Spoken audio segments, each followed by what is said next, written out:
निश्चित रूप से यूजीसी नेट के सिलेबस और अब तक हमने जो पढ़ा है उसके आधार पर शिक्षण अभिक्षमता टीचिंग एप्टीट्यूड के सबसे महत्वपूर्ण वन लाइनर प्रश्न उत्तर यहाँ है। ये आपकी त्वरित पुनरावृत्ति रिवीजन के लिए बहुत उपयोगी होंगे। शिक्षण की अवधारणा और उद्देश्य, कॉन्सेप्ट और ऑब्जेक्टिव्स। 1. शिक्षण का मुख्य उद्देश्य क्या है? छात्रों के व्यवहार में वांछित परिवर्तन लाना। 2. जॉन ड्यूवी के अनुसार शिक्षण कैसी प्रक्रिया है? 3. ध्रुवीय, शिक्षक, छात्र और पाठ्यक्रम। 3. शिक्षण की प्रकृति कैसी है? कला और विज्ञान दोनों। 4. ब्लूम के अनुसार सीखने के 3 क्षेत्र कौन से हैं? ज्ञानात्मक, भावात्मक और मनोसंचालित 3H। 5. ज्ञानात्मक क्षेत्र का उच्चतम स्तर क्या है? सृजन, क्रिएटिंग। 6. भावात्मक क्षेत्र का संबंध किससे है? मूल्यों, दृष्टिकोण और भावनाओं से। 7. मनोसंचालित क्षेत्र का संबंध किससे है? शारीरिक कौशल और तकनीकी निपुणता से। 8. शिक्षण एक पेशेवर गतिविधि क्यों है?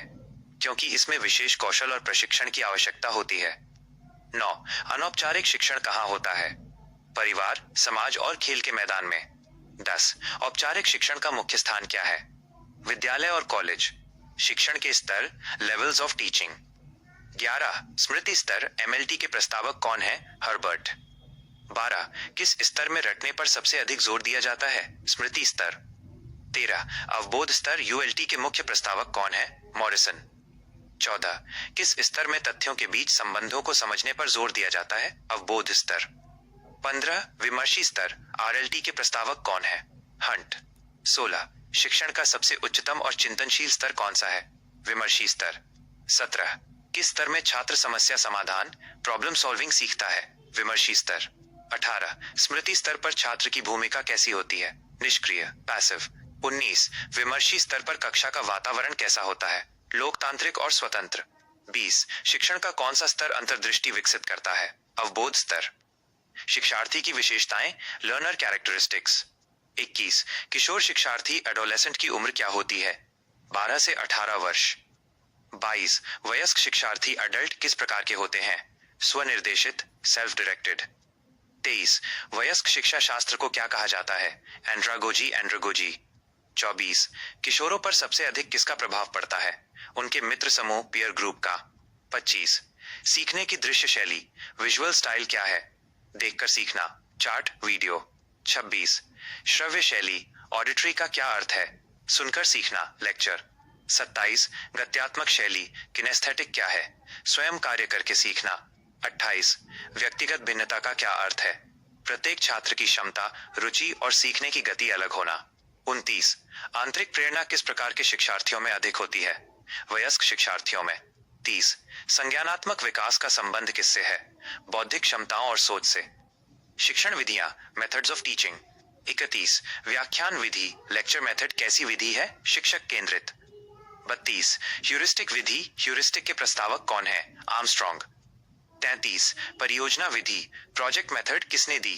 किलपैट्रिक। 34. करके सीखना, लर्निंग बाय डूइंग किस विधि का आधार है? परियोजना और प्रयोगशाला विधि। 35. छात्र केंद्रित विधि में शिक्षक की भूमिका क्या है?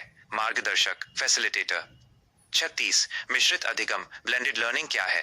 ऑनलाइन और ऑफलाइन शिक्षण का मिश्रण। 37. सूक्ष्म शिक्षण, माइक्रो टीचिंग का मुख्य उद्देश्य क्या है? शिक्षकों में शिक्षण कौशल विकसित करना। 38. टीचिंग मशीन का आविष्कार किसने किया? स्किनर। 39. दल शिक्षण, टीम टीचिंग क्या है? जब 2 या 2 से अधिक शिक्षक मिलकर एक ही समूह को पढ़ाते हैं। 40. मस्तिष्क उद्वेलन, ब्रेनस्टॉर्मिंग किस लिए उपयोगी है? रचनात्मक सोच विकसित करने के लिए। ऑनलाइन शिक्षण और ICT स्वयं, MOOCs। 41. स्वयं का पूर्ण रूप क्या है? Study webs of active learning for young aspiring minds. 42. MOOC का पूर्ण रूप क्या है? Massive open online courses. 43. Swayam Prabha में कितने DTH चैनल हैं? 40, नवीनतम डेटा के अनुसार। 44. स्वयं प्रभा के लिए किस सैटेलाइट का उपयोग होता है? GSAT 15। 45. स्वयं के 3 मुख्य सिद्धांत क्या है? पहुंच, समानता और गुणवत्ता। 46. NPTEL किससे संबंधित है? इंजीनियरिंग और विज्ञान के ऑनलाइन कोर्स। 47. CEC किससे संबंधित है? स्नातक, अंडरग्रेजुएट स्तर की शिक्षा से। 48. पाठशाला किसकी पहल है? NCERT की। 49. डिजिटल लाइब्रेरी क्या है? ऑनलाइन पुस्तकों और संसाधनों का संग्रह। 50 आईसीटी का शिक्षण में मुख्य लाभ क्या है? शिक्षण को अधिक सुलभ और प्रभावी बनाना। मूल्यांकन प्रणाली इवैल्यूएशन सिस्टम्स। 51 निर्माणात्मक मूल्यांकन फॉर्मेटिव कब होता है? शिक्षण प्रक्रिया के दौरान। 52 संकलनात्मक मूल्यांकन समेटिव कब होता है? सत्र या कोर्स के अंत में। 53 फीडबैक के लिए कौन सा मूल्यांकन सबसे अच्छा है? निर्माणात्मक मूल्यांकन। 54 ग्रेड और सर्टिफिकेट देने के लिए कौन सा मूल्यांकन होता है? संकलनात्मक मूल्यांकन। 55 नैदानिक मूल्यांकन डायग्नोस्टिक का उद्देश्य क्या है? सीखने की कठिनाइयों के कारणों का पता लगाना। 56 सीबीसीएस का पूर्ण रूप क्या है? Choice based credit system. 57 CBT का क्या अर्थ है? Computer based testing. 58 percentile score किस मूल्यांकन का हिस्सा है? मानक संदर्भित नॉर्म रेफरेंस्ड।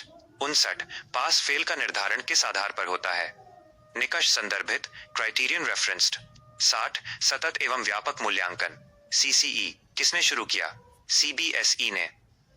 शिक्षण को प्रभावित करने वाले कारक। 61 शिक्षण की सफलता के लिए सबसे महत्वपूर्ण क्या है?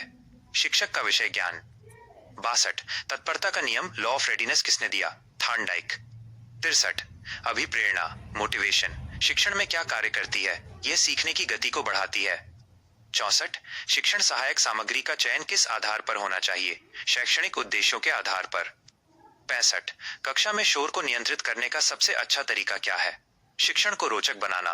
66 शिक्षक के लिए संचार कौशल कम्युनिकेशन स्किल्स क्यों जरूरी है? प्रभावी ढंग से ज्ञान साझा करने के लिए। 67 प्रभावी शिक्षण का संकेत क्या है? छात्रों द्वारा पूछे गए अर्थपूर्ण प्रश्न। 68 शिक्षण में प्रतिपुष्टि फीडबैक का क्या महत्व है? ये सुधार का अवसर देती है। 69 दृश्य श्रव्य सामग्री का उपयोग क्यों किया जाता है? ताकि छात्र एक से अधिक इंद्रियों का उपयोग कर सकें। 70 स्वस्थ वातावरण शिक्षण को कैसे प्रभावित करता है? ये एकाग्रता बढ़ाता है। विविध और पेडागोजी मिसलेनियस और पेडागोजी। 71 पेडागोजी का शाब्दिक अर्थ क्या है? बच्चे को नेतृत्व देना टू लीड द चाइल्ड। 72 ह्यूटागोजी क्या है? स्वनिर्धारित अधिगम सेल्फ डिटरमाइंड लर्निंग। 73 अधिगम लर्निंग का अर्थ क्या है? अनुभव के माध्यम से व्यवहार में परिवर्तन। 74 स्मार्ट क्लास क्या है? जहां आईसीटी उपकरणों का उपयोग होता है। 75 शिक्षण में एलएमएस क्या है? Learning management system.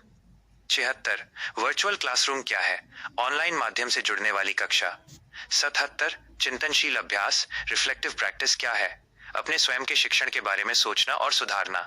78 समावेशी शिक्षा इंक्लूसिव एजुकेशन क्या है? सभी बच्चों को एक साथ पढ़ाना चाहे वे किसी भी पृष्ठभूमि से हों। 79 किंडरगार्टन पद्धति किसने दी? फ्रोबेल। 80 मॉन्टेसरी विधि की प्रस्तावक कौन है? मारिया मॉन्टेसरी। महत्वपूर्ण तथ्य और शब्दावली। 81 शिक्षण सहायक सामग्री टीचिंग एड्स के 3 प्रकार कौन से हैं? दृश्य श्रव्य और दृश्य श्रव्य। 82 रेडियो कैसा शिक्षण साधन है? श्रव्य साधन। 83 टेलीविजन कैसा साधन है? दृश्य श्रव्य। 84 ब्लैक बोर्ड का उपयोग किस लिए होता है? मुख्य बिंदुओं को स्पष्ट करने के लिए। 85 एक अच्छे शिक्षक का गुण क्या है? धैर्य और सहानुभूति। 86 अध्यापन की सर्वोत्तम विधि कौन सी है? चर्चा और प्रदर्शन विधि। 87 अनुसंधान और शिक्षण में क्या संबंध है? दोनों एक दूसरे के पूरक हैं। 88 अधिगम के पठार प्लेटो ऑफ लर्निंग का क्या अर्थ है? जब सीखने की गति रुक जाती है। 89 बुद्धि लब्धि आईक्यू का सूत्र क्या है? मानसिक आयु बाय वास्तविक आयु गुणा 100। 90 शिक्षण का केंद्र बिंदु कौन है? आधुनिक शिक्षा में छात्र। 91 क्रियात्मक अनुसंधान एक्शन रिसर्च का उपयोग कहाँ होता है? कक्षा की तात्कालिक समस्याओं को सुलझाने के लिए। 92 निगमनात्मक विधि डिडक्टिव मेथड क्या है? नियम से उदाहरण की ओर जाना। 93 आगमनात्मक विधि इंडक्टिव मेथड क्या है? उदाहरण से नियम की ओर जाना। 94 पाठ योजना लेसन प्लान क्यों जरूरी है? व्यवस्थित शिक्षण के लिए। 95 शिक्षण में प्रबलन रीइंफोर्समेंट क्या है? छात्र को सही उत्तर पर शाबाशी या इनाम देना। 96 बहुविकल्पीय प्रश्न एमसीक्यूएस किस प्रकार का परीक्षण है? वस्तुनिष्ठ ऑब्जेक्टिव परीक्षण। 97 निबंधात्मक प्रश्न क्या जांचते हैं? छात्र की अभिव्यक्ति और लेखन शैली। 98 शिक्षण में मौन साइलेंस का क्या महत्व है? ये छात्रों को सोचने का समय देता है। 99 ज्ञान का सक्रिय निर्माण कौन करता है? रचनावाद कंस्ट्रक्टिविज्म के अनुसार छात्र स्वयं। 100 यूजीसी की स्थापना कब हुई? 1953 संवैधानिक दर्जा 1956।